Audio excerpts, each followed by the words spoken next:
بخیر. پرون مې فیسبوک پاڼه باندې ځینې عکسونه شریک کړي وو، ورسره مې لیکلي وو چې دا ما د میټا اے آی په ذریعه باندې جوړ کړي دي. بیا ځینې ملګرو پوښتنه کوله چې موږ څنګه کولی شو چې دغسې عکسونه جوړ کړو. ما شپږ اته عکسونه د هغې دپاره جوړ کړي دي، ریکارډ کړي مې دي، سکرین مې ریکارډ کړی دی، څنګه کمانډ ورکول دي، څنګه پرومپټ ورکول دي یا څنګه انپوټ ورکول دي، څه ورته لیکل دي چې د خپلې مرضۍ د خپل مقصد دپاره د خپل سټورۍ دپاره د خپل پروجیکټ دپاره السټریټډ د خپلې مرضۍ کسټمایز عکس جوړ کړو. نو ډېر انټرسټینګ غوندې کمانډ مې ورکړي دي. تاسو راسره تر پایه پاتې شئ، ویې ګورئ. یو درخواست مې دا دی چې ملګرو سره یې خامخا شریک کړئ، لایک او کمنټ ورباندې وکړئ. که غواړئ دغه عکسونه به سره شریک هم کړم چې څومره د ښه معیار عکسونه یې جوړ کړي دي. اوس دغه ډیمو اړخ ته تاسو بیا یم، ویې ګورئ څنګه کمانډ ورکولی شي، څنګه د خپل مقصد دپاره میټا اے آی کارولی شي. کورم ودان عکسونه جوړ کړي وو، بیا مې فیسبوک باندې شریک کړي هم وو. ډېرو ملګرو پوښتنه کوله چې موږ څنګه کولی شو په میټا اے آی باندې د خپلې مرضۍ عکسونه یا ډراینګز یا ایمیجز جوړ کړو. نو د هغې دپاره په اسانه روانه پښتو کې د پوه کولو خپل عاجزانه کوشش کوم. چونکې ما الریډي چیټ کړی دی، نو په دا سره باندې تاسو ته ښکاري میټا اے آی، چونکې ما چیټ کړی دی دې سره مخکې. که تاسو نه یې کړی نو خپل واټساپ اپډیټ کړئ یا فیسبوک، او دلته چې دا کوم ریمبو کلر یا د یلو بلو کلر آیکون تاسو ته ښکاري، نو دا به کلیک کړئ. دا ما کلیک کړ، زه لاړم. اوس چونکې ما وړاندې دې سره چیټ کړی دی او عکسونه مې ورباندې جوړ کړي دي، خو ستاسو د ملګرو پوه کولو دپاره پې 3-4 عکسونه جوړوم، پرومپټس ورکوم، کمانډ ورکوم. ستا شاعرۍ دپاره ضرورت دی، ستا ضرورت دی د یو عکس دپاره، ته فیسبوک باندې انسټاګرام باندې لګول غواړې، ستا یوه کیسه ده هغه السټریشن غواړې، یعنې وضاحت غواړې، یو سټوري ده ماشومانو دپاره، لویانو دپاره، او تا ته د کاپي رایټ فري ستا د مرضۍ د عکس ضرورت دی. نو څنګه کولی شي؟ زه لیکم چې پښتون ګیل ایجډ تقریبا داسې 30 کالو 30 reading a book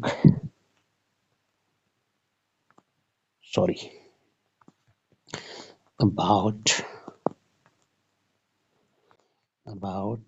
پښتون history، یعنی پښتنه جینۍ ده، 30 کاله عمر دی، یو کتاب ګوري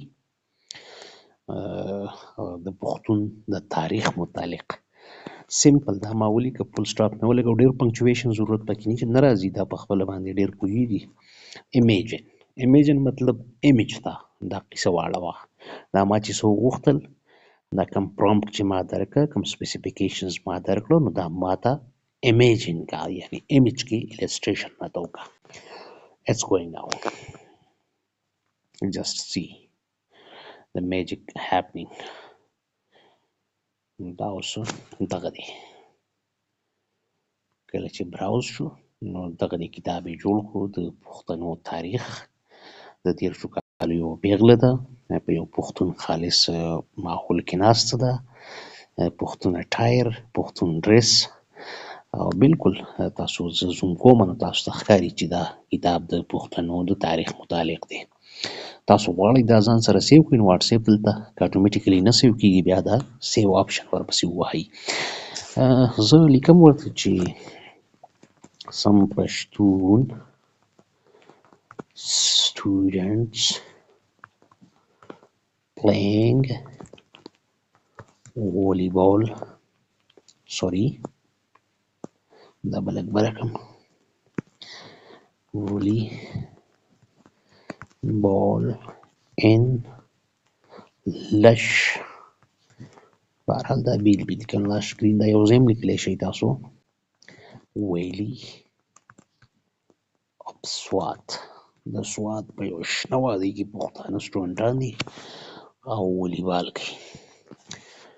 چونکې ایمیجن لیکلو ما یو پیر ورکړی دی، تاسو که یو پیر ورکړو نو هغه سیکوینس بیا جاري وي، یعنې ارتباط وي ورپکې، ته پته لګي چې مخکې عکس جوړ کړی، اوس هم تصویران جوړول غواړي دا ځوان، نو دا دې لګیا دي صاحبان والیبال کوي.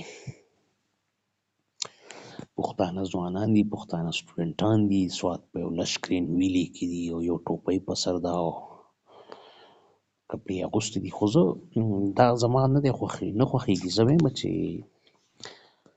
پلیز میک دیم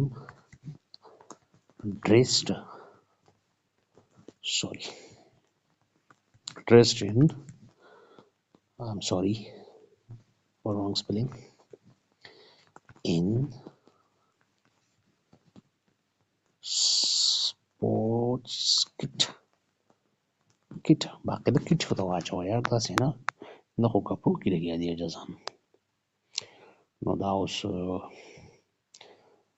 لګیا دی بیک ګراؤنډ کې کار کوي، دا اوس پراپرلی کټ سره لګیا دي، باقاعده لکه ډرس مې سې اچولی ولي بال کوي، پښتانه هلکان دي، د سوات په یو بله وادۍ کې ما ته راواغسته.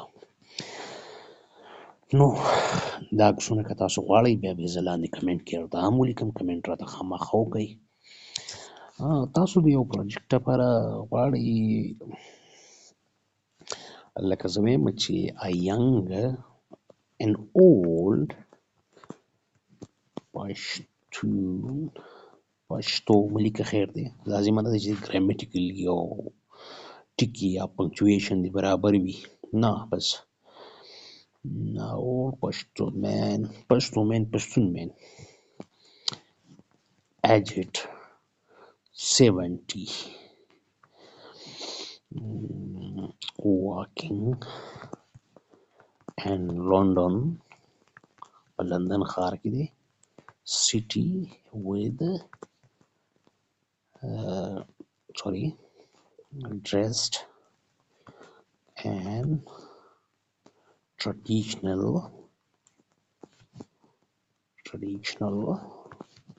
attire یا ډریس چې څنګه لیکل غواړي.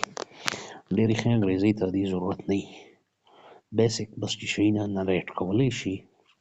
ما ورته ډېر عجیب و غریب کمانډ ورکړ چې یو پښتون کس دی او یا کلن او په لندن کې په خپل روایتي اټایر کې ګرځي، دغه دی ستاسو مخې ته دی بابا روان دی او لندن په ښار کې ډېر یونیک او ډېر منفرد سټایل او اټایر کې دی. دا ما ځان سره ډاونلوډ هم کړ چې بیا یې تاسو وغواړئ زه به تاسو ته کمنټ کې لینک هم کړم.